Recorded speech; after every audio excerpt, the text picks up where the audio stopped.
বলিউডের superstar mister perfectionist Aamir Khan অভিনয় ছাড়ার সিদ্ধান্ত নিয়েছেন।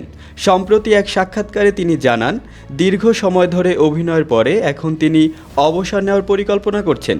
লাল সিং চাড্ডা সিনেমার বক্স অফিসে ব্যর্থতার পরই এই সিদ্ধান্তের কথা ভাবছিলেন তিনি। শুরুতে তিনি চেয়েছিলেন সাধারণ জীবন কাটাতে, কিন্তু তার সাবেক স্ত্রী কিরণ রাও, ছেলে জুনায়েদ খান এবং তার প্রযোজনা সংস্থার সদস্যরা তাকে এই সিদ্ধান্ত থেকে সরে আসতে বলেন। তবে এবার আমির খান তার সিদ্ধান্তে চূড়ান্তভাবে স্থির হয়েছেন। তিনি জানিয়ে দিয়েছেন যে ৭০ বছর বয়সে তিনি অবসর গ্রহণ করতে চান এবং বাকি জীবনটা পরিবারের সঙ্গে কাটাতে চান।